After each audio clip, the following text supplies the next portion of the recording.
উন্নয়নে এক ধাপে গিয়ে গারুলিয়া পৌরসভা। আমরা এই মুহূর্তে রয়েছি ব্যারাকপুর লোকসভার গারুলিয়া পৌরসভার 4 নম্বর ওয়ার্ডে, যেখানে দীর্ঘদিন ধরে এলাকাবাসীর দাবি ছিল যে বেহাল যে রাস্তাগুলি, সেই রাস্তাগুলি দ্রুত সংস্কার করা হোক। কিন্তু 4 নম্বর ওয়ার্ডের যে কাউন্সিলর, তিনি কিন্তু নিজ উদ্যোগে এই যে রাস্তাগুলো, চৌরঙ্গি যে রাস্তা বা শ্যামনগর স্টেশনে সংযোগকারী যে রাস্তা, সেই রাস্তা কিন্তু দ্রুত সংস্কার কাজ শুরু করে দিয়েছেন। এমনকি সেই কাজ কিন্তু দ্রুত সম্পন্ন করেছেন, এমনটাই কিন্তু জানিয়েছেন কাউন্সিলর।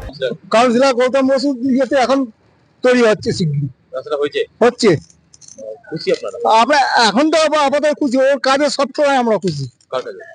গৌতম বসুর কাজে কাউন্সিলর আর যেগুলো বাকি আছে সেগুলো তো দ্রুত সমস্যার সমাধান সব শিগগিরই খুব চেষ্টা করছে। কলকাতা টু গার্লা মিউনিসিপালিটি বহুত দৌড়াদৌড়ি করছে। ওটা গারুলিয়া পৌরসভার 4 নম্বর ওয়ার্ড, নিমতলা ঘাট রোড রাস্তাটার নাম। এটা দীর্ঘদিন ধরে খারাপ হয়েছিল। আমরা নতুন করে পেপার ব্লক দিয়ে রাস্তাটাকে সম্পূর্ণভাবে কমপ্লিট করেছি এবং সাধারণ মানুষের উপকৃত হয়েছে এই রাস্তাটা হওয়ার জন্য। এবং অনেকদিন ধরে এই রাস্তা চলাফেরা, যানবাহন চলাচলে খুব অসুবিধা হচ্ছিল। এই রাস্তাটা আমরা লাস্ট 3 মান্থস আগে কমপ্লিট করেছি এই রাস্তাটা। যাতে কিন্তু খুশি স্থানীয় বাসিন্দা। তারা প্রত্যেকেই জানাচ্ছেন যে কাউন্সিলর নিজ উদ্যোগে যে কাজ করেছেন সেই কাজে তারা যথেষ্ট সন্তুষ্ট এবং আগামী দিনে তাদের 4 নম্বর ওয়ার্ডের যে কাজগুলি বাকি রয়েছে সেগুলো দ্রুত সম্পন্ন করা হবে। পল্লব ঘোষ, গারুলিয়া।